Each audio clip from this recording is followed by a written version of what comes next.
Hello, everyone, and thank you for joining us today for this special presentation and in recognition of the 30th anniversary of Walt Disney Animation's Beauty and the Beast. My name is Matt Kasnick. I am the director of the Animations Film Festival. With every new festival, one of the first things that we do is I just take a look at the year and then I subtract the number 10 and 15 and 25, 30 and 50. And then I just look at, what films are having anniversaries that year and then whether or not there's, something that we can do. And some years are better than others, but then sometimes there are years where something just jumps out at you and you think, oh my gosh, we have to do something with that. So that was the case this year, when we were coming back for the 2021 festival, that it was the 30th anniversary of Beauty and the Beast. So we're really, really happy to have this reunion conversation happening right now. Among many of the missions of animation as film is this idea that animation is not a genre, that there are animated horror films and comedies and drama, and it's not something that's, just for kids. It's, animation is film. It's in the name of the festival. And I think that there are very few films in history. I'm not even sure there's any film in history that really sort of supports that mission like Beauty and the Beast. I mean, this was a film that came out that was an enormous success, but had seemed to transcend what other animated films had done before that point. I mean, the idea of having a work in progress screening at Lincoln Center at the New York Film Festival and to have an animated feature being nominated for Best Picture. These are things that just were not done. So it's just a film of just extraordinary significance. And on the 30th anniversary, we just love the opportunity to talk about it. So who I'd like to introduce is Don Hahn, who was the producer of Beauty and the Beast and was very, very helpful in putting together this group of its creators. Don produced the Oscar-nominated The Beauty and the Beast and will moderate today's discussion. He was associate producer of the Toon film noir hit Who Framed Roger Rabbit, and has produced record-setting animated features such as The Lion King, Hunchback of Notre Dame, Atlantis. Don executive produced Maleficent, starring Angelina Jolie, and Tim Burton's Frankenweenie. And his Emmy-winning documentaries include Waking Sleeping Beauty and Howard, about the life of Howard Ashman, both of which have become must-watch films for animation fans everywhere. So Don, I'm more than happy to just hand this off to you and you can introduce our distinguished panel. And but again, I just want to thank all of you for being part of this, and to everybody who's watching at home, thank you for joining us for Animation as Film this year. Thank you. Thanks, Matt. I appreciate it. And thanks for hosting us. It is our pleasure. And it is my pleasure to be in the company of such an august body of talent here today to talk about Beauty and the Beast. And we've got a lot to cover, so I'm going to dive right in with some quick introductions here. First, author, animator, educator Tom Cito, who I first met, I think, on Roger Rabbit, and has worked on Mermaid and Aladdin, and is professor of animation at USC, and has had a spectacular career as a historian and author. So, Tom, welcome. Roger Allers, who, Roger has worked on Tron and later Oliver and Company and Mermaid and Open Season, most recently The Prophet, and directed a film which you may have heard of called The Lion King. So Roger, welcome. Thanks for joining us. Mark Henn is a ladies' man, I like to call him. I don't know that there's anyone, maybe Mark Davis, in the history of animation who is so adept at animating women and capturing them in his animation as is Mark Henn. And you've seen his animation certainly on Beauty and the Beast, but also on Mermaid and Aladdin and Pocahontas and Mulan. And Mark, it's great to have you here. Gosh, where do I go from here? Brian McEntee, I haven't seen you, Brian, in a long time. It is so great to see you. I have to start out with that. A product of CalArts, as are many of our panelists today. Worked on one of my favorite non-Disney films, The Brave Little Toaster, as a art director on Beauty and the Beast, Cats Don't Dance. It is great to have you with us here today. Thank you. And last but not least, Dave Pruxma, who has animated on a long list of just about everything from Mickey's Christmas Carol on through Beauty and Aladdin and Pocahontas, and is a much sought after educator. And we are happy to have you with us here today, Dave Pruxma. Thanks. Wow. Okay, good. Hey, Tom Cito, I want to start with you because you're one of the few people I know who is actually with the Purdums in London with myself and Glenn Keane and Tom Enriquez, Gene Gilmore, when we first started and had a big false start on Beauty and the Beast. What do you remember from those days? Yeah. Well, actually, I remember. I think we were finishing Who Framed Roger Rabbit in England, and I remember stopping in your office, and you threw a treatment at me and said, "What do you think? Walt Disney's Beauty and the Beast?" And I'm like, "Well, I mean, I remember the Cocteau film, and I said, well, Beauty and the Beast is about two people having dinner. It's basically the Beast and the girl. They have dinner. He says, do you want to marry me?" And she's like, "No." And like that's the whole fable. And so what's animation in it? Usually actors do it. And you said, well, the dishes and silverware are going to sing and dance. I'm like, well, big deal. They did that in Sword in a Stone, like Betty Boop, But it turned out pretty good, But it turned out okay, yeah. We did okay. Yeah. It's like originally we had like an early draft. When we started in England, and there were no songs yet. There was no music yet.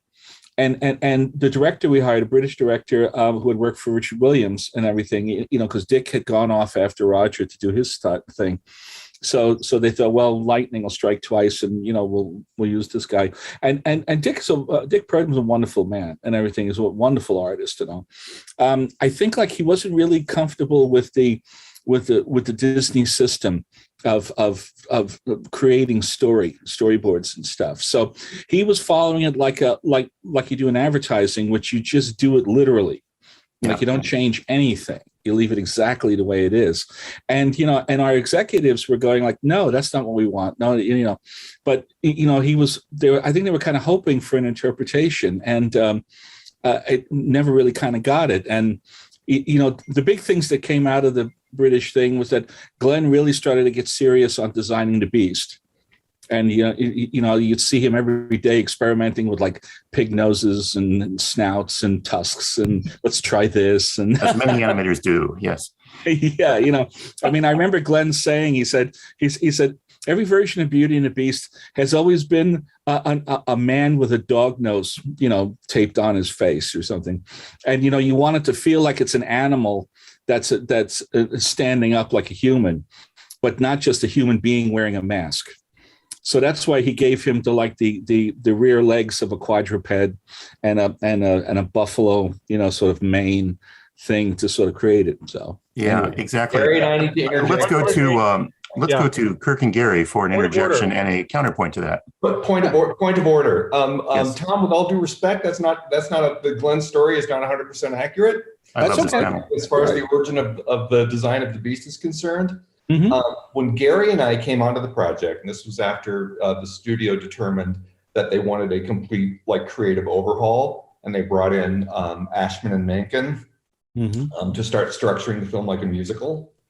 It was actually Gary and myself who came onto the project and saw the designs that Glenn had done. And at that point, the design that had been sort of settled on in the Purdum version was basically a big man with a mandrill head. A mask. And it looked more like a mandrill. Yeah, it was kind of exactly what you're describing. It looked like something out of Planet of the Apes. It was a baboon on a big barrel-chested kind of Ratigan body. Yeah, it was like Ratigan body with a monkey head. And Gary and I actually pushed very hard for something that we felt would take advantage of the fact that this was an animated movie, and that we could get that, and that as such, a Beast design could be created that really celebrated that fact, where the enchantment didn't just change his head, it changed his entire form, and he would be able to move like an animal and behave like an animal. It was Chris Sanders that did, like, I want to say hundreds, but there's probably only dozens of different Beast designs. And he was the one that came upon that combination of the wolf and the bison and the boar and the lion and all that. Yeah, that was that Glenn took and refined. Yes. I mean, Glenn did take Chris's design and kind of, made it animatable and refined. Exactly. It started out Glenn took Chris's concept and refined it. and pushed it and certainly made it better and turned it into something that we all know. Listed it to failure. Brian, Can I interject something here? I think that a lot of credit is due to Chris Sanders for both Belle and the Beast, because his Belle really influenced where Belle went too. I mean, he did a lot of just beautiful drawings of early Belle stuff, and certainly the ballroom gown came, pretty much off of a Chris drawing, and Chris really did contribute a ton to that aspect of the lead designs.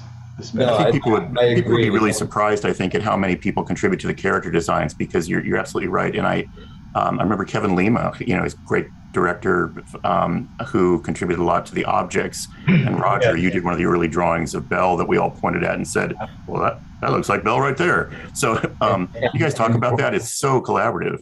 Yeah, absolutely. And Brian, I remember you did several early drawings of just exploratory concepts, like little marker renderings of a clock character and a teapot character, which became like our springboard for those characters. Well, what I was trying for was that kind of the classic trio, and in the earlier version, the clock was a grandfather clock, so he was kind of really big, and then the Mrs. Potts was very small, and nobody had faces actually in that earlier version, which was very weird.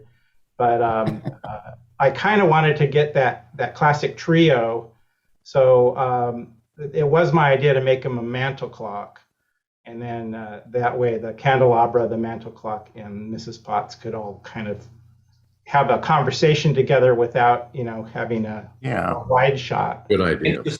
Interestingly, when Howard came on, Howard, I remember, really responded well to the early drawings that you had done, Brian. And Howard initially wanted the mantle clock to be like the Maurice Chevalier, French character. No. And it was actually Gary, me, Brenda, and you were, I think, in the room too, Roger, where we advocated for the candelabra to be the French character, the maitre d', with the romantic dinner. He's a flame with passion.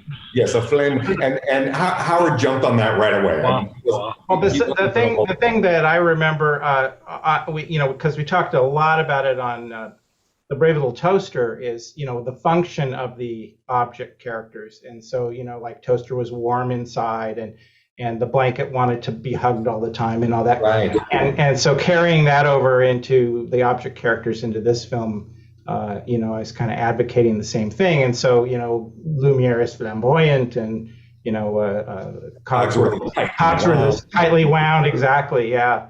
And so, and those kinds of things you pick up on as an audience, and it's just kind of fun. It gives you a jumping off point, I think. Absolutely. I was going to say Lumiere also was had a different name in the beginning, wasn't he? Called Chandal. Yeah, I remember Howard and Alan wanted to call him Chandal, and I remember I want to say it was Brenda, possibly you as well, Roger, who advocated for Lumiere. And Mrs. Potts was for one short moment, maybe a half a day, was called Mrs. Chamomile. Yeah, that came from us too, and Howard shot that one down. Yeah, a little. Yeah, kind of hard to pronounce for the youngins. Yeah, I think he just wanted something really simple and easy to get, and Potts was, I think, Howard's invention. Yeah. I think it's a good point to kind of interject at this time too, that there were a number of characters that we thought were going to be important that wound up going by the wayside, like the music box and the footstool. Oh yeah. And like, didn't Belle have a sister at one point, like a little sister? In our version. In the Purdom version, had a sister and had a stepmother. It was very Cinderella-like. Similar to the Cocteau version, but Howard was the one that kind of crunched everything together. All the horrible suitors, he kind of put them in a blender and came out with Gaston. And I remember we were in, I think we were in Fishkill or something, and Howard's references were so literate. And I remember him saying, yeah, Gaston, that's easy. It'll be like Miles Gloriosus from Funny Thing Happened on the Way to the Forum. I think we all nodded and then went home that night and looked up in encyclopedias and stuff. Who the hell is that? Yeah. But he was right. It's that braggadocious hunter kind of character. It's always struck me and Gary as funny. We've told the story a lot. that early on in our relationship with Howard on Beauty and the Beast, it took us a while to come up with common frames of reference.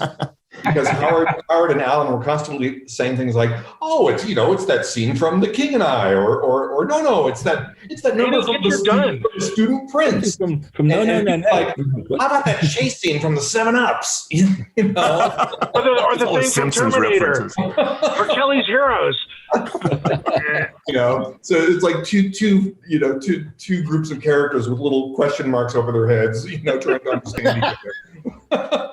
Roger, I want to talk to you a little bit about Howard, because you worked on Little Mermaid. I mean, so did many of you. And I think that we all remember that idea of the music pouring out of a, crappy little office over on Flower Street in Glendale, or the trailer across the street on Flower Street, where you guys were locked up for a long amount of time. Can you tell just the uninitiated audience here a little bit about Howard Ashman and kind of who he was and how that, what that experience was? Well, obviously he came from a Broadway background. So Howard, and I don't know, he wasn't always teamed up with Alan Menken. I think earlier on Broadway, right. He was also, you're going to have to help me because you did the documentary, Don. Who else he teamed up with? He had another composer he worked with for a while. Yes, A Smile on Broadway with Marvin Hamlish. Marvin Hamlish.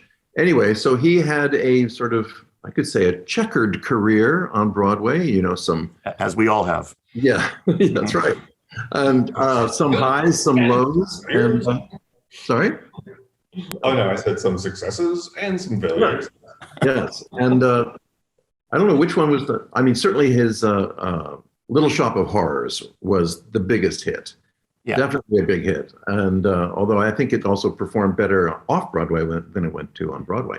Anyway, that's the one that brought him to the attention of, I guess, Peter and who was the David Geffen. Okay. Yeah, David Geffen. Geffen was one of the producers on Little Shop. Okay. And then he probably suggested it to us when we were looking for composers.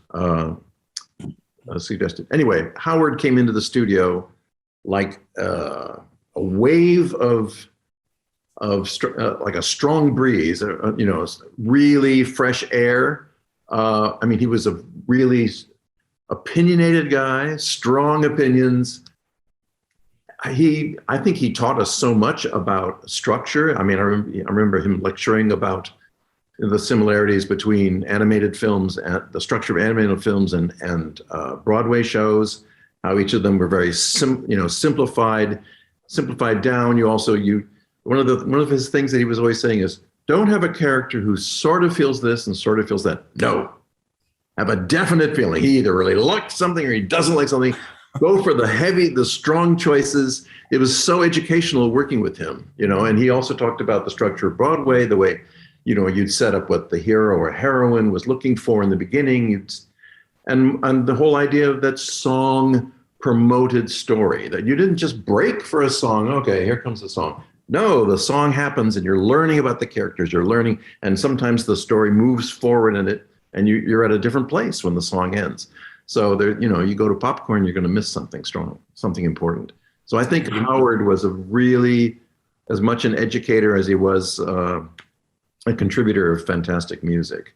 So true. And the amount of plot in his songs is a really good point to bring out to a lot of people listening in, because he thought, there's a room for kind of a FM radio.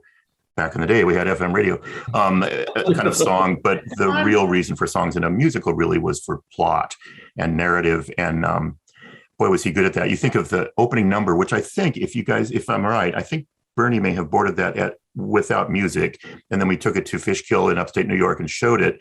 And it was immediately then transferred into this song that in 4 minutes introduces the hero and the villain and the father, and just this whole amount of plot. The Belle song you're saying, Don? Yeah. Oh, that was me and Brenda.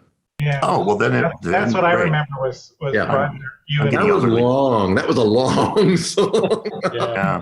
You're moving through the town. It's lots of geography and architecture, but it was so great. I loved working. In fact, your drawings were so nice. We just incorporated so many of those drawings just right into the layouts and art direction and all that. Yeah. And Brian, you did something with the color in that sequence that I'd never realized till later, which is the to underline the different from the rest of us kind of thing, the Belle's in this cool colored blue dress, and everybody else in the town is in these warm colors. So like even the color palette kind of points up the story. Yeah, I think that, I mean, the one thing I would say for Howard, and also working with Carrie and Kirk, you know, who came out of story, and we had such a strong story staff. I mean, it's all about story. I mean, what I do as art director is kind of frosting on the cake, but the cake's gotta like have a good recipe. You know what I mean? Yeah, so yeah. It's all about the story, and so I tried to, with the art direction, I tried to kind of ape the story with color. So, you know, with Belle being different, you find a way, okay, how do I make her different? I make her a completely different color than the rest of the scene, but also because we had crowd scenes and, you know, lots of busyness around her, and she's kind of the star of the song. It was a good way to pop her out as well. So it kind of worked, kind of did double duty. And Mark, you had, you know, been on Mermaid and of course went on to animate on tons of stuff. How was Belle a little bit different or from Ariel, and how did you approach that character? I mean, we had Paige O'Hara, which Paige actually wanted to join us today, and it would have been a welcome relief to have some femininity in this group. But sadly, she says hello to everyone and couldn't make it. But anyway, Paige had a great voice, and I just am curious kind of what your early instincts were, and you partnered with James Baxter, of course, who also animated on the character. Yeah, Belle was certainly very unique compared to like Ariel, for example. One of the things that I thought was really so interesting in the story was the fact that she and the love story wasn't their eyes met across the room and they were instantly in love. You know, that was a nice departure, that you actually had two characters that had to learn to love each other. And I think, you know, that's kind of the underlying theme to the whole story. And I think that was a real challenge. And so, like, one of my favorite sequences to animate, of course, was, you know, when Belle is nursing Beast's wounds, and they're literally in each other's face. You know, he's yelling at her, she's yelling back at him. And then, you know, that was a lot of fun. But through that, you know, there was a crack in their relationship. That relationship started to open and blossom at that point. And, you know, she was a very strong character. Not that any of the other, you know, characters, Ariel, Jasmine, Belle, or, you know, Mulan aren't any less strong, but it was certainly at the time, Belle was kind of breaking some new ground for us. And I thought that was really very rich and very fun, and gave you something a little different to work on as an animator, as a performer, which I really enjoyed. We've talked about this in the past. She's arguably the oldest of all of our leading ladies in the canon. Mm-hmm. So she had a maturity. There was a level of maturity that she had that, say, Ariel didn't, who was, you know, if Ariel was 16, Belle was maybe in her early to mid 20s. You know, we mm-hmm. never really established that, other than that she was definitely a more mature woman. But she still had her wants and dreams, just like all the rest. And but I said the thing that really, you know, got me excited was the fact that, you know, you got to see this relationship that they start here, and eventually by the end of the movie, you know, they're, you know, a couple, and they're, you know, genuinely fall in love with each other, which I think was really, really fun to animate. Yeah. And did Brenda storyboard that scene, that kind of Tracy Hepburn scene that Mark's talking about? That Tracy Hepburn scene, that Mark and I want to say it was Aaron Blaise, Mark. Aaron did the Beasts in that sequence. Yeah. So because you guys knocked that out of the park. But it was I believe that scene was actually conceived and boarded by Brenda. It was written by her as well. Yeah, she wrote the dialogue and the jokes. Yep. And you know, really mapped out what that situation was going to be. You know, and we of course adored it because of all the reasons you pointed out, Mark. It suddenly brought us like into these characters' heads in a way that you know, at just the right moment in the movie where you want that to happen. You know, where it was really it was just really cool in particularly in the context of an animated movie to have these characters behave with such strong and relatable human feelings, right? And you know, expressing this you know, sort of growing an evolving relationship in a kind of, you know, sort of intense and almost violent way, but hilarious at the same time. Having seen the movie in huge theaters in full houses, one of the biggest laughs in the entire movie is a little piece of Aaron's animation, and it came out of the boards, but Aaron just nailed it. Is when they're going, you shouldn't have been in the West Wing. Well, you blah, blah, blah, blah. Well, you should learn to control your temper. And then the Beast tries to come back with like a real zinger, and he's just like, yeah. It's like he has to take a moment. He can't quite put it together. And that one beat where he doesn't know what to say brought the house down without fail in every single screening. And that's I always look forward to seeing that with an audience who hasn't seen it before. Such great animation. Yeah, I'd like to just jump in too about, you know, when we're talking about the plot and the music and all. The problem that we always had in musicals, and I had worked on a couple before even coming to Disney, was like one of the first musicals I worked on was about Raggedy Ann and Andy, and it was written by Joe Raposo, the guy who wrote, you know, all the Sesame Street music. But it was more like a traditional musical in that the plot goes on, and then the character goes, "Hey, Raggedy Ann, how do you feel today?" I feel, you know, and they do everything stops, and they do a production number. They jump around, and then the song ends, and then the plot goes on, and it's like, and everything stops dead while they do a song, and then the plot resumes. And in this one, you know, with Howard and my colleagues here and all, the way that they worked the plot into the songs, and the songs advanced everything. You know, I remember an early draft of the sequence of, I think there's something there that wasn't there before. When it was still being written, in one of the early script drafts, it said, Belle and the Beast fall in love during song montage. That's it. So easy. What? Yeah. What? And then we basically turn to Roger and Brenda and say, go. Ready to go. Yeah. Let's fix this. And originally, it was like a 4-minute length song, Human Again. Human Again. It was 9 minutes. It was the first 9 minutes. 9 minutes long. Yeah. And it was like seasons. The seasons are passing, and it's snowing. And then time goes was the chorus, and boy, did it. Belle has to get a new hip, and the Beast has to garden. Just like, oh my God. Wow, that is time passage. And meanwhile, poor Maurice is like, he's like in Botswana and Turkey, and his lantern going, no. Yeah.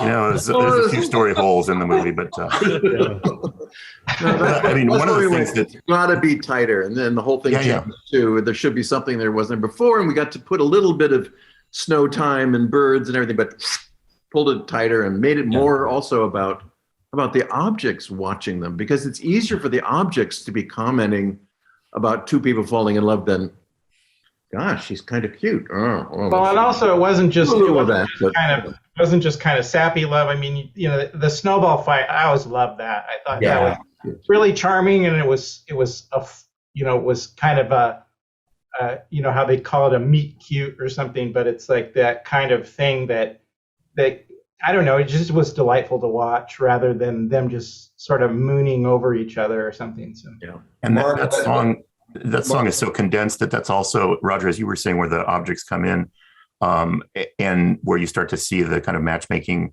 side of the objects, and even that bandaging scene that Mark was talking about. Standing at the door is Mrs. Potts. You know, they're like right there, and Howard and Alan segues into songs were always just perfect. You know, like you were saying, Tony, you didn't stop and start a song. The dialogue turned into something melodic and ended up being in the song without kind of noticing it. So, I mean, Dave, you were like knee deep in this very difficult character, Mrs. Potts, who was basically a hopping head. I always remember Kirk and Gary saying that. It's like, good luck with this. It's a hopping head that has not only no opposable thumbs, but no torso. So, like, how do you make a matchmaker? How do you do that with Mrs. Potts? Well, I look back very fondly on the film, and it's really interesting to hear these stories from you guys who were on it from the beginning, because to me, when I came on that film, it was already so well organized. Everything was there. All the groundwork had been laid. You guys thought about characters and personalities and how they worked within the story. And we had these three main characters, the candelabra, the clock, and the teapot. And I immediately saw them as iconic characters like the Scarecrow, the Lion, and the Tin Man from The Wizard of Oz. And so I knew they were important to the story, but they could not overshadow what the story was about. They kind of had to be the Greek chorus for the film, and sort of talk about what's going on and speculate as the audience would as to what's going on. And I really appreciated that kind of work, because then I could really focus on the fleshing out and the mechanics of how do you make a head interesting. And I did a lot of research, and I looked at a lot of Angela Lansbury footage, and many people over the years have said, well, she looks just like Angela Lansbury, but she really looks nothing like Angela Lansbury. She looks just like the disembodied head of Angela Lansbury. That's so wrong. Be the head of Angela The head of Angela Lansbury. Lansbury. Oh, man.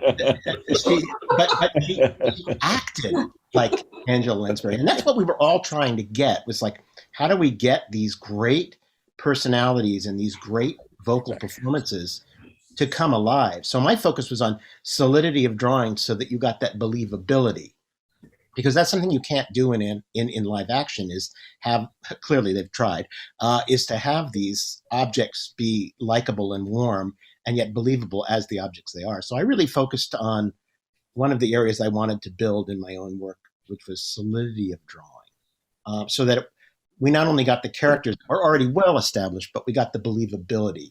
They didn't feel like they were too rubbery or too rigid. And that was really the challenge. I remember Will Finn. He had a terrific term for this imaginary material that he believed the object characters were composed of. He called it Disneyite.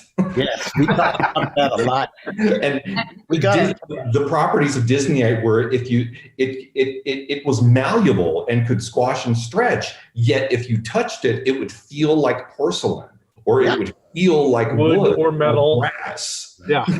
We talked about that a lot. We did lectures with our crews, and we showed what worked in animation. Because a lot of objects have been done. We looked at stone objects, which you guys mentioned earlier, but we also looked at films from other series and other studios, like MGM. Tex Avery did a cartoon called One Cab's Family, where the cabs are sort of anthropomorphic, and their tires would stretch and become the arms, and it was just really, it's not where we wanted to go. So we had to kind of go through the process of how far can we take these characters without breaking them. You know what I mean? One of my favorite examples was the doorknob from Alice in Wonderland. Yes, that's a perfect example of getting that flexibility, but that complete solidity and believability. It's not the objects that stretch and squash, it's the relationship to the parts of the objects that stretch and squash. The cranium had to stay solid, but the jowls could be a little bit more flexible. And that's really how and it took a while to get it. I remember going through it and going back in it and going back in it. But yeah, it was really a challenge. And I think that looking at the performances of Lansbury helped, because being ahead, I just had this base, and it was like, and she does these quick head tilts and punctuated dialogue. So I was able to use that. And I think that's what married voice to image really well. Just to mention, Angela, on Saturday, 2 days from now, she turns 96. All right. And she's doing great. She's doing great. Maybe. So, God bless her. She's hanging in there. I want to talk, Dave, you had to animate a really unusual thing, which was a teapot singing the hero ballad from the entire movie. And that was Angela singing that role. And Roger, you animated a lot. You storyboarded a lot of that sequence. You all had a part in that kind of ballroom, falling in love, King and I, whatever you want to call it, moment. Can you guys talk a little bit about that, about the risk of it? Kirk and Gary, I remember when we first went to the CGI department, and I think there were a couple things you guys asked for, one of which turned out to be the ballroom, and the other was the forest for the wolf fight. Can you just talk about that a little bit?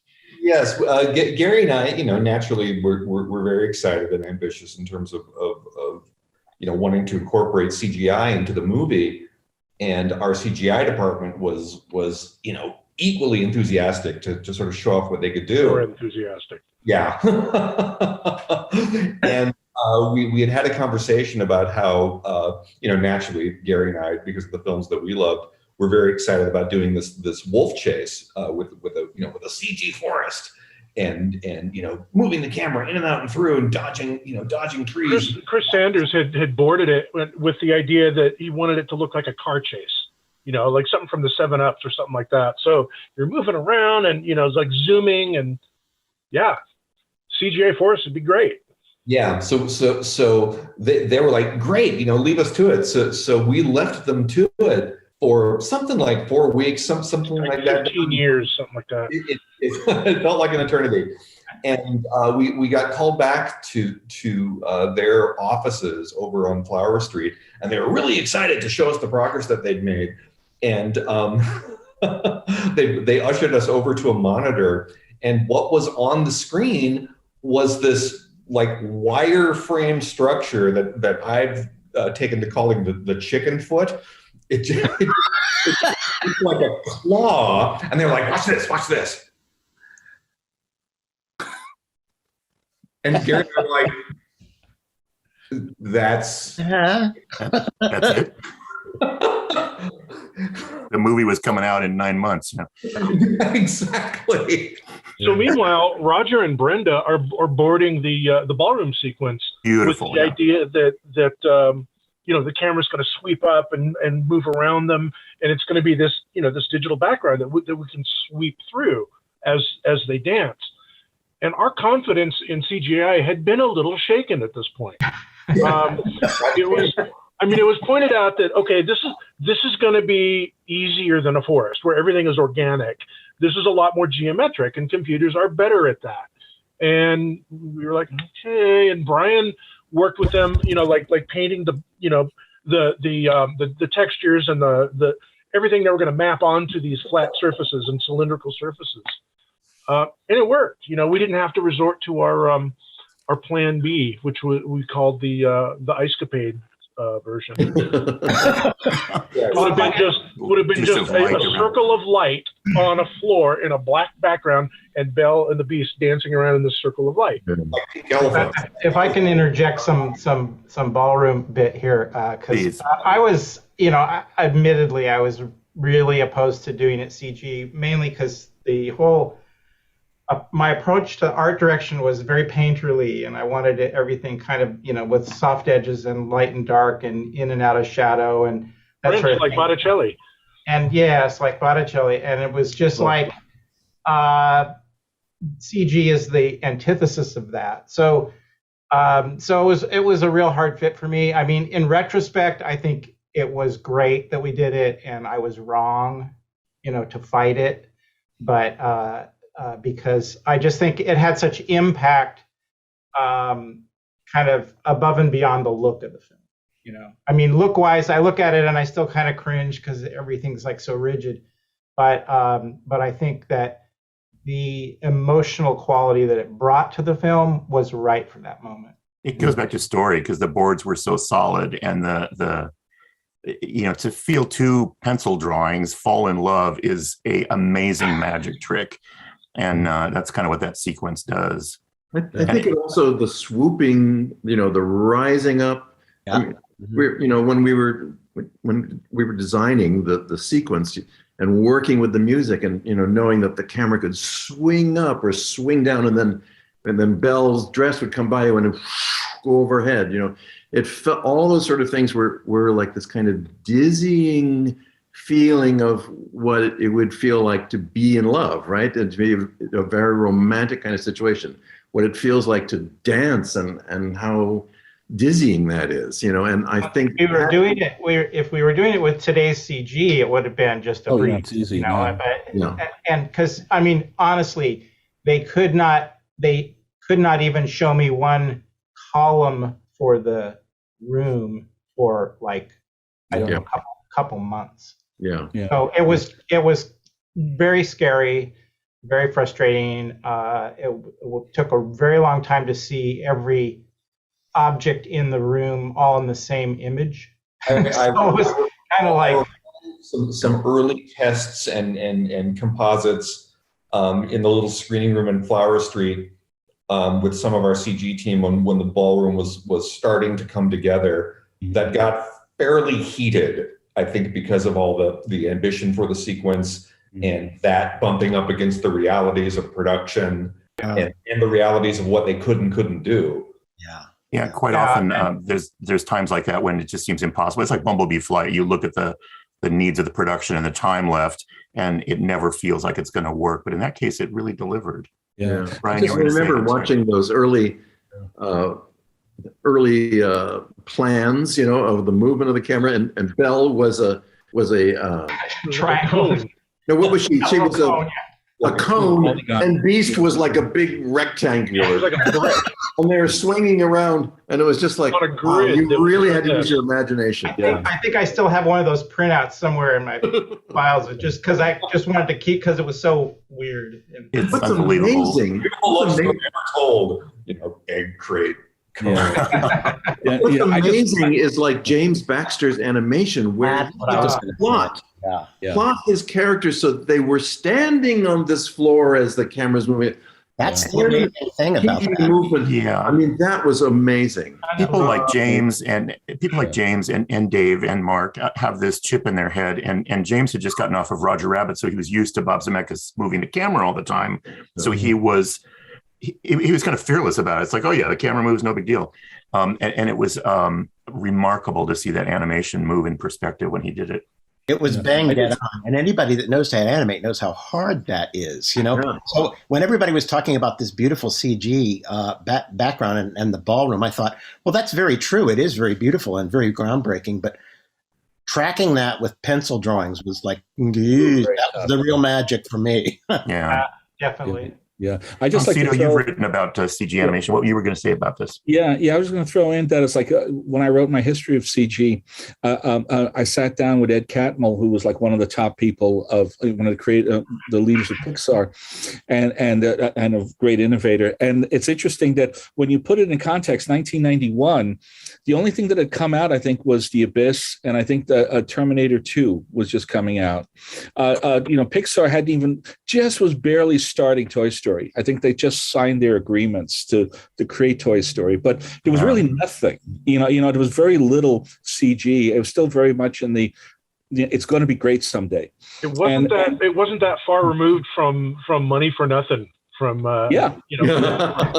Which is like, you look at it now and you go, oh my God, it's like cave paintings, and we were just like a couple of years off of that.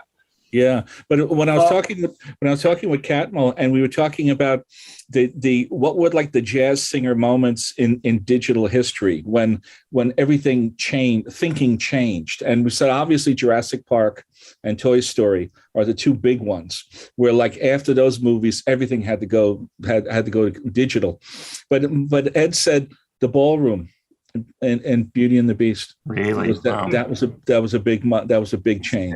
It's interesting to try to track the CG development at our studio, because actually, it goes all the way back to the little boat they did for Black Cauldron. Yeah. And then the clockwork sequence in The Great Mouse Detective. So it was a great scene. And it's infancy. It was interesting to see, and at the time, you're right. At the time, the ballroom was kind of the pinnacle of where we had come from. A little boat in Black Cauldron to now this environment, which was you started to get glimpses of it in the clock in Great Mouse Detective. So it's been an interesting to watch that trajectory at the studio. But I think that sequence it really is a case of everything, every element lining up just perfectly in terms of where it happened in the story, the song that was written for that moment, the way that it was storyboarded, and then the ultimate execution in animation.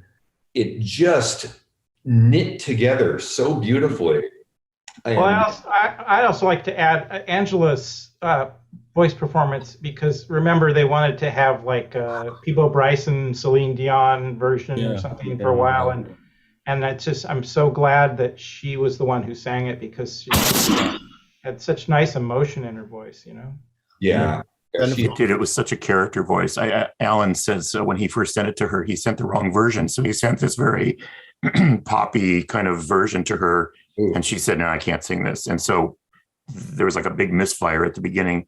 And I think Howard went up to visit her and said, no, we want you, you know, we want Mrs. Lovett. You know, we want a character driven voice that is this character. And I have her rehearsal tape still, which I should send to you guys. It's just amazing. She's the real deal, and she really delivers that. And then you can still have, you know, the Peebo Bryson song on the end. It was funny because nobody knew who Celine Dion was. It was like, well, we're taking a risk on this kind of French Canadian singer. We better pair her with Peebo Bryson. So there was like, you can still have that. But Angela was very, very special. Yeah, Titanic was like 5 years in the future, something like that. Oh yeah. This was really her first, her first hit was Beauty and the Beast. Hey, I want to talk a little bit about one thing I admire about this team of people is in a studio environment, and this is for educational purposes for our listeners. You have to work sometimes with difficult executives, difficult crunches, time crunches. There's no money. There were days when we had to spread scenes out on the table and take stripes off the beast, and there were meetings with executives that got very heated. And what I always admired, I mean this as filmmakers, you guys were willing to push back when it was appropriate. So not just to say, oh, you know, you're people like Roy Disney and Jeffrey Katzenberg, Peter Schneider, you know, all in all were after the same thing we were. But sometimes as filmmakers, you guys were not afraid to push back and say, you know, you're pushing us into a corner that's not good for the film. And here's why. And I think that's an important lesson from this movie and many others, to say just because you're in a studio environment doesn't mean you're in a boss and follower environment. The studio really counts on you to stand up for the creative ideas that you have. So, you know, I don't know if you want to recount any of those stories, and it's not important really. I just wanted to point that out, that part of the reason Beauty works so well is at the right moments when the movie needed to be defended, you know, everybody, including Howard and Glenn and all of you guys, were able to defend it. Right. I think I remember the right leadership was there in the right place. You know, the directors knew what they wanted, and there's always a big difference between what you want on the screen and what you can actually afford on the screen. And you know, there's all these talks about Bambi and how tears were shed over it because it was supposed to be so much more lavish. But I find it more poetic the way it actually stands now. So it just seems to work. I think creative leadership is so important, and I think Gary and Kirk deserve, you know, the bulk of the kudos for that, because they knew what they wanted, but they also were open to hearing ideas. Oh, I think the combination of that is killer, because you know, then you get everyone's best, and that doesn't, you know, believe me, all the films I worked on, that doesn't always happen. You know, a lot of times you'll get only the director's best, or you'll get only the studio's best, or the executive's best, or whatever. And so, you know, so glad that we had you guys directing. Yeah, I think there was an interesting moment when I came on. You know, it was after the Purdums, and Kirk and Gary had been brought onto this thing, and I don't know what sort of contretemps that had happened before I came on. But I could feel when I came on that Kirk and Gary were a little bit shackled, I think. This dictum had come down. You have to illustrate the script. So almost like from the first time ever working at Disney, there was this thing of, you can't change a word on the script page. This may have been in reaction to maybe the Purdom thing. I don't know how it came about. Kirk and Gary can maybe talk about that better than I. But I remember as a story artist coming on this, what? We have to literally do every word that's in the script? That's not our job. There was always the concept at Disney, you plus things, you make them better, you find more of the entertainment in it, you weed things out that maybe are slowing things down. But we had this rule, and I remember my first sequence boarding it, and I kept going, I have to just pull this out. Maybe they won't notice. And so I was like editing all over the place. And just lucky for me, this was the scene where Belle arrives at the castle and she's wandering through and the objects are seeing her from different vantage points. And she finds her way to her father and the beast discovers her and everything. And I think we were all kind of holding our breaths. And after the pitch was over, Jeffrey went, okay, that's the movie. And it was like I said, well, I made a few changes here and there. That's okay. And all of a sudden it wasn't an issue anymore. I don't know. But I remember when I started, it was. Roger is absolutely correct. Early on, and it was probably because Gary and I were considered very green, we were being pressured tremendously. Follow the script. You've got to, do not change a word, blah, blah, blah, blah, blah. You wouldn't change Howard Ashman's lyrics. You can't change the script. Yeah. But both Gary and I knew that if we just slavishly reproduced the pages that we were being fed, we'd be slitting our own throats, and we wouldn't be servicing the needs of the movie. Because I think one of the biggest things we learned with the Disney version of Jeffrey, and I can't comment on the DreamWorks version of Jeffrey because I never worked with him there. Yeah. But the Disney version of Jeffrey, we learned. It was more important to give him. It's like you could find a way to give him what he wanted versus what he said he wanted.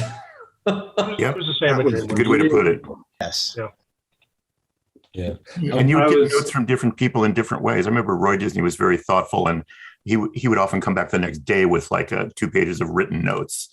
And so he was not kind of an in-the-room combative kind of person, and others were, and that was fine. I mean, everybody can have their personal style, but I think the lesson was just to have a strong point of view and not always fold on that. Yes, it's collaborative, but I've seen so many directors and creative leads crumble under that kind of pressure because they're trying to please the boss, and that's a lovely idea, but sometimes you have to do what's right for the movie and service the movie first.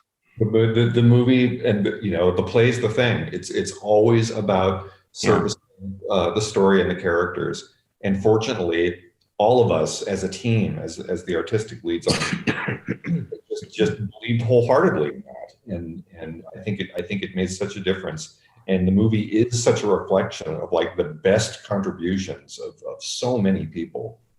It really is. I mean, go ahead, Brian. You were going to say something. There was just a really high level of trust in everybody's skill sets, and at least I'm speaking for myself, but I think everybody would agree. Oh yeah, is that we just all kind of knew everybody was going to rise to the occasion and bring their best game. So and what people forget about the movie is because of the Purdom version, we basically lost a year. And they didn't want to give us an extra year to fix it. So and then I was told as art director, well, no special shadows, cut down on the effects, blah, blah, blah, kind of nickel and dime. Having to justify why we needed shadows to Peter. I mean, he was all for just like cutting off all shading, all shadows, all everything, just flat little characters bouncing around on the screen, and he wanted us to articulate and justify why how this would root characters into an environment, because character tones. There were there are only a handful of scenes where we have character tones. I used a lot of Cap's tricks with gradations and cross dissolves of light over dark to dark over light. Like there's a scene where Belle, I think Mark, it was your scene. Belle's walking down the hallway and she's kind of looking, and I had her she doesn't have tones, but I had her go from a dark character model to a light back to a dark as she's walking, and then the background's doing the opposite, so it feels like she's walking in and out of pools of light, and it gave it a little more depth. But had to do a lot of tricks like that to kind of give the movie the richness it deserved, because, when you're told, do, Downton Abbey on a budget kind of thing, it's like, I'm sorry, but I think I've seen that movie. It's not that good.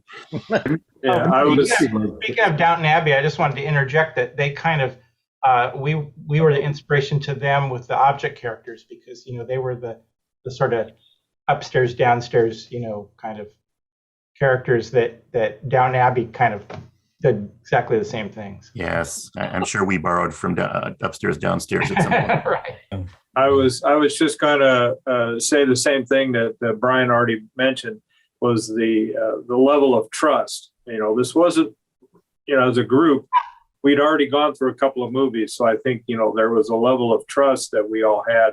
And then the other thing that was interesting was, of course, for me, I was located at the Florida studio at the time, and that was not the first time we had this kind of satellite studio going in the working relationship between Burbank and Florida. But it was to date at that point our biggest contribution. And I remember, we had you carved out, a few sequences, and again, there was a level of trust. You were largely, except for a few of us, you were working with essentially a very green crew, people like Aaron Blaze, for example, who, really, as Brian mentioned, stepped up to the plate to, give it his best at the time. And that was another unique experience, because I remember the something there that wasn't there was one of the last sequences that came through. It was almost not an add-on, but it was like, oh my gosh, we kind of need this song, this moment, to where they actually, go over the edge and are falling in love with each other. And you gave that sequence to the Florida crew, which was a really special moment, and that was a great sequence. Such a vote of confidence. And that was done without email and, seeing them ship through FedEx, because you couldn't just put them in a file and send them. Right. And communication was on the phone, not on a cell phone. It was all hard line, hard wire. It's like you were on the cutting edge. We were sure we were making we were putting the FedEx guys' kids through college with that. Well, I remember in Florida they did have several attempts at satellite type conversations, much like what we're doing now, but then the early, and it would take, they were awful. You'd say something and then you have to wait. You couldn't tell a joke because it would take 20 seconds. It's like you were communicating with Mars. Yeah, very much. Yeah, but trust was a big part of what made this film, I think, as special as it turned out to be. I have two quick topics before we wrap up here, and this is fantastic, you guys. I really appreciate the stories and the candor. We'll close with talking about the opening of the movie and the New York Film Festival. But before that, one of the most astounding moments in the film is when Belle is crouched over the Beast and the Beast is dying. Mark, that's your animation, and Glenn's, and then the kind of resurrection, or the Beast turning into a prince. I think, again, it was another moment, maybe like the ballroom, where everybody kind of stepped up and did their best work. But there's some really brilliant visual effects work there by Ted Kiersey. There's some great character animation, and just that whole moment, which is played largely without dialogue, with the objects looking on. It's a real high point to me in this movie. Can you talk about just the? I think that came from, was it Chris Sanders that did some of those boards, or you, Roger? Chris, I know, did the initial pass on that. A lot of kind of the key moments were mapped out by Chris, and kind of the look of it with the magic rain, falling around the characters was from a Chris Sanders sketch. Glenn, I know, really pushed hard for seeing the Beast's full physical transformation, like on screen, like the actual physical metamorphosis, rather than a magician's trick where you cover him up and then reveal him. Mm-hmm. That was something I know was very important to Glenn, and we Glenn, as all of us know, we adore Glenn, and he's a genius. Loves to make scenes longer, and this was one moment where we cleared out space for Glenn. We made room for that sequence and that transformation to be as long as Glenn wanted it to be. because even still, I think we kind of annoyed him a little bit, because some of the transformations from like a wolf leg to a human foot, there was a flash, an effects flash in there that covered up a little bit of the metamorphosis, and he was like, "Guys, you're covering up my stuff." I got 6 feet of my drawing. Well, I mean, really, for Glenn, this was his animated pietà, right? Yeah. It had that. It was literally like Michelangelo, the poses and everything, and the coming to life. It was like a religious film, It kind of was for everybody too. I mean, in like Randy Fulmer and Anne, when they worked out the color gradation and the diffusion and all that of the magic rain and the little sparks and all that stuff. I mean, everybody was throwing themselves in 110%. And that, I seem to recall, that also was one of the many sequences that was done very, very late in the production. It was towards the very end. That's when we realized that we had never named the beast with a human. Oh yeah. Because he's going to be human in like 5 seconds, and Belle's going to address him, and like, well, she can't call him beast. Yeah. Why not? Oh well, stay on by that one. Yeah. He seems to be named Adam. I don't know why. I think there were some storybooks about it, but ladies and gentlemen listening to this, we did not name him Adam. He's not named Adam. We would have named him something French, I think, like Jose or something. I don't know. Or Bubba. Yeah. We have Paige O'Hara. We recorded this line saying, "Do you think you could grow a beard?" Yeah. Which was used in the live action. Used in the live action, yeah, which we were honored for. When the movie came out, we did something incredible, which was we showed it in October as an unfinished version at the New York Film Festival. Had never been done before. In fact, the movie was actually more finished than we let on, and had to kind of go back. John Carnahan, our editor, went back and kind of reverse engineered and put pencil test back in the movie, and it was great, not only for those of us that were there, but just to carry that word back to the studio, because people were, I don't know how to describe it. You guys, Kirk and Gary, you were there. It was amazing. It really was amazing. Gary and I went into that, with some trepidation to not to put too fine a point on it.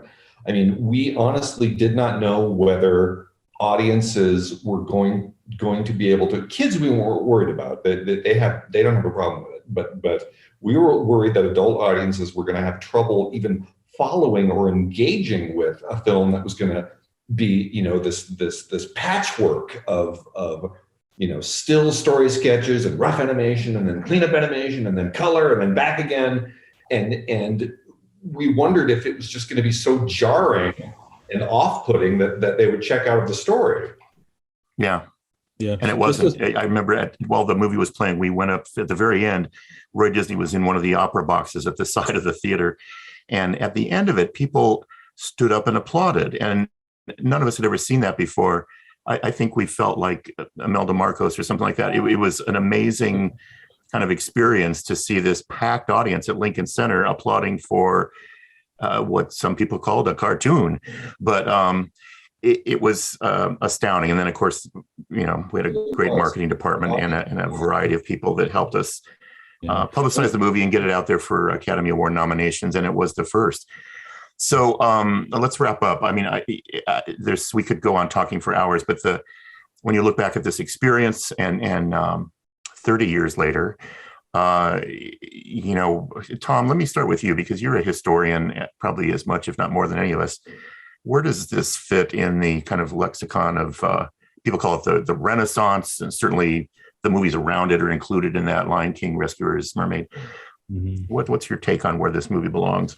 Yeah. Well, I mean, this is definitely like one of the high points, one of the classics of this of what we call the 2D Renaissance. Because when we start, like when I started in my career, like around 1975, there was very little animation production. A lot of the old folks were kind of bitter. They were all kind of like, "Oh, this business is dead. Forget it." And really, starting with like Roger Rabbit and Mermaid and all, that's big, so comeback, and really Beauty and the Beast, and then followed by Lion King shortly afterwards, was the pinnacle and everything of animated production. And it's also like it proved once again to audiences, particularly American audiences, that it's an adult medium. Because I remember the first week it opened, I went by the local Burbank Theater, on San Fernando, and it was a Wednesday night 10:30 show, sold out, standing room, all adults and everything, to see a cartoon, and that's when I went like, wow. Like people really, I remember we showed it once. We showed it up in Burbank with Michael Eisner. I think this is true. And Janet Jackson came to the screening because we were thinking maybe she would sing one of the songs for the radio version. Mm-hmm. And when it was over and she left and everything else, and Michael said, I can't believe it. None of the kids left the theater. It's like they held their water through the whole thing. And I think Kirk Gary said, yeah, that's great for the poster. We can say you laughed, you cried, you held your water. That became our slogan. I was smart aleck who said that. It's become legendary in my mind anyway. So I also am holding my water right now. Dave Kurtzman, it's too much coffee. Dave Kurtzman, you've taught a lot of the next generation of animators out there in the real world and seen what they're interested in. And I'm sure some of them come to you because of this movie. What's been your experience on this? For me? Yes, you. Oh, I'm so interested in what you guys were saying. I'm not even paying attention. Neither are we. That's okay. It's late. No, I was just saying you've done a tremendous amount of teaching and kind of bringing up the young generation of stuff and helping kids understand animation and character animation. And I think a lot of people come to you because of the experiences you had, not just on Beauty, but all these movies and your work at Disney. How do you look at that, and how do you look at trying to forward the art of character animation? Well, you can be honest. It's over. No, it's over, and you missed it. Yeah, exactly. In the words of Ward Kimball, I actually think it was I look back on it very fondly. It's probably one of my favorite pictures that I worked on, and I felt really fortunate that things just kind of fell into place, and I was able to do it. And like I said earlier, it was all there. It really was. Those guys did a tremendous job of really thinking about personality and character. And I just felt like I had to rise to that occasion to do character animation that would keep up with what the story was telling. It was the most wonderful experience because we were all, you guys all said it earlier, we're all hitting our best at that point, the best we could do at that point.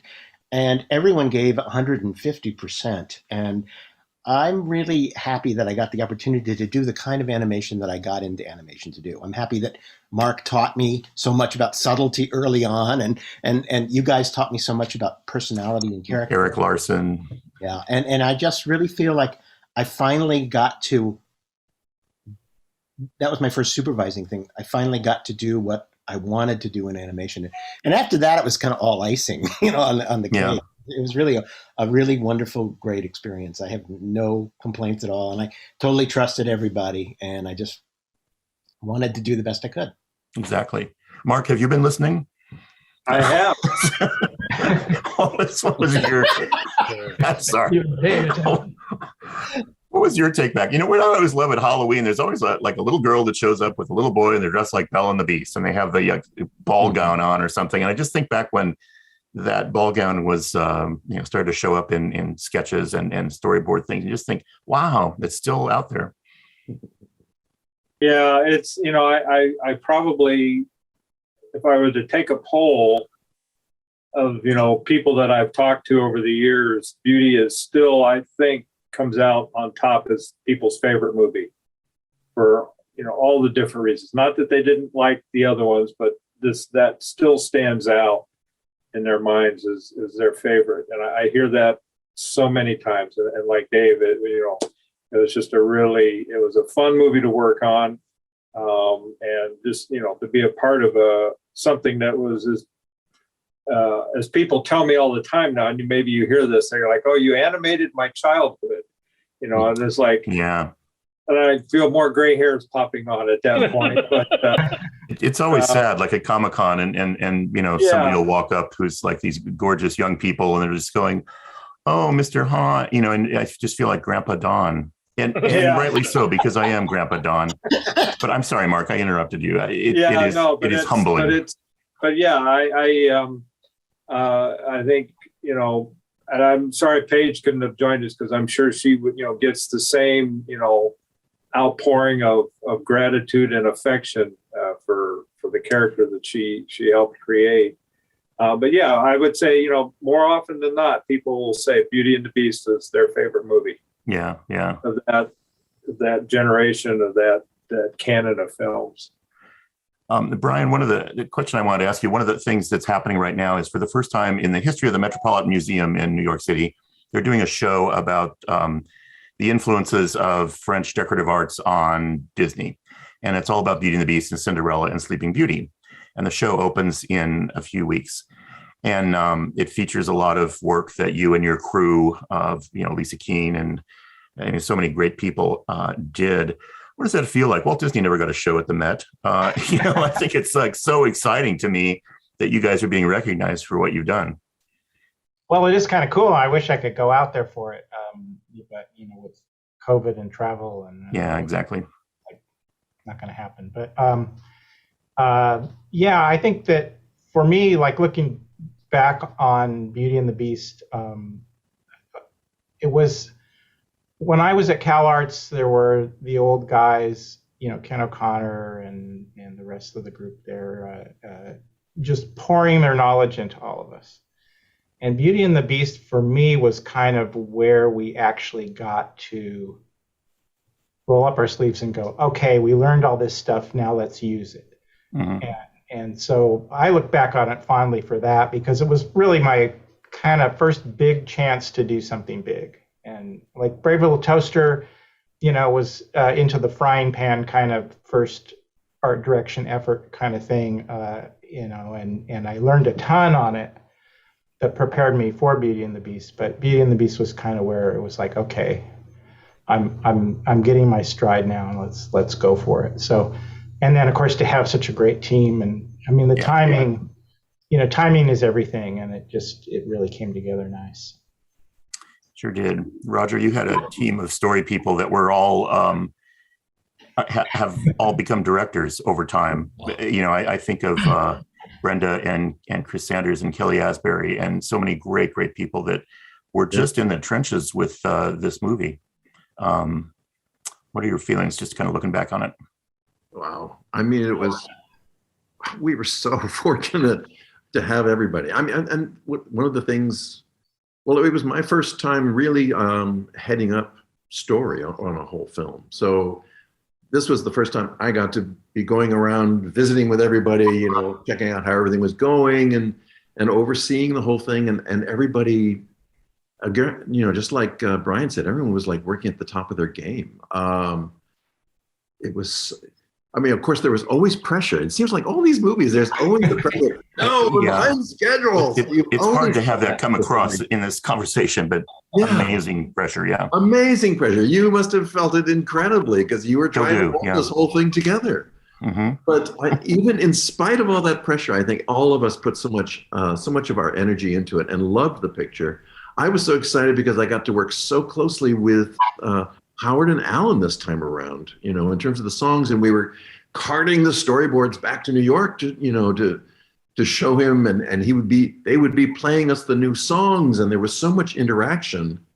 It was such a dynamic experience. It was so personal. I mean, really the most personal one in terms of working with the composers, for sure. I mean, it was really exciting. So educational. I think they were a big part of setting the bar so high, because when you got a song in from them, it was kind of a thrilling moment and a holy shit moment. It's like everybody had to step up to it, and thankfully they did. But you know, they were such a big part of it. Kirk and Gary, let's close with you. You guys have done amazing movies since this. You all have, and have done such memorable work. And there's a boom time in animation right now with streaming services and long form and gaming and all that stuff. And a lot of that goes back to when this movie was made. But Kirk and Gary, this was kind of a battlefield promotion for you to step into this movie. And since then, Hunchback of Notre Dame and Atlantis and other things. But how do you look back on this experience?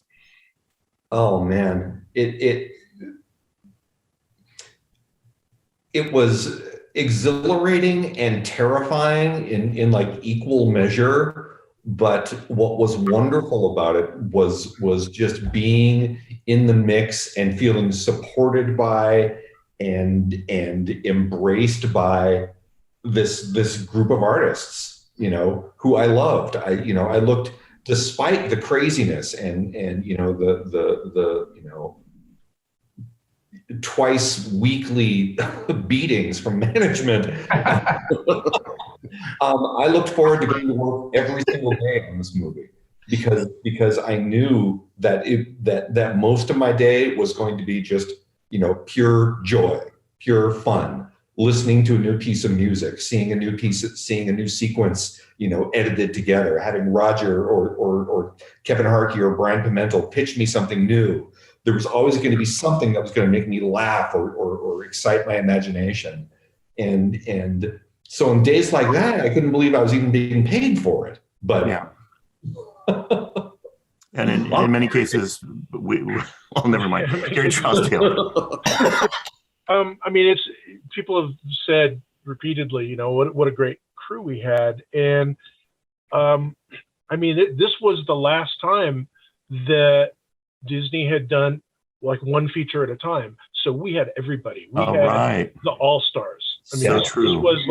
This was like the dream team. Yeah. And after this, it never happened again because the studio decided that we want to do parallel tracks of movies because we want to turn out 2 movies a year instead of just one.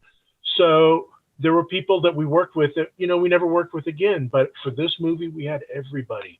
And it was astonishing. And people asked, did you know what you had at the time? And no, we didn't know what we had. Brian knew what we had, but none of the rest of us did. Brian's different than the rest of us, though. Brian's different. We were trying to make a movie. We were trying to get it done under the deadline. And we were trying to make a movie that could stand toe to toe with, these other movies that the old guys, the masters had done that we wouldn't embarrass ourselves with. We wanted to be part of that. And, we were just like sprinting to the finish line. And it was Brian that came and said, you guys, you have something really special here. You're going to make $100 million on this. And I believe Kirk and I laughed at him. I think we just laughed like right straight at him. Not a chance. No animated film had ever made more than, Little Mermaid had made 80. And that was like, oh my God. That was stop the presses. Everything else was like in the 30 to 50 range. And Brian said, you're going to make $100 million. And we did. Part of the thing I could see, because being an art director, you have to picture the film finished in your head before everybody else sees it. And I saw it done, and it was like, oh my God, what a great movie that's going to be. So yeah, well, thankfully your crystal ball was working that day when you saw it done, because it did turn out. Yeah, I can't thank you enough. Big thanks to Animation is Film and Matt for hosting us today. If you get a chance and are in New York starting December 10th, the Metropolitan Museum show that features artwork from Beauty and the Beast and Cinderella and Sleeping Beauty opens up. If you get a chance and you're in Liverpool, England, Beauty and the Beast on Stage is playing tonight. So drop by and see that. And it's a movie that lives on thanks to all you guys and our many, many hundreds of brilliant colleagues we got to work with. So thanks to you all. Have a great evening. And thanks to our listeners for listening and appreciate it. Good night, everybody.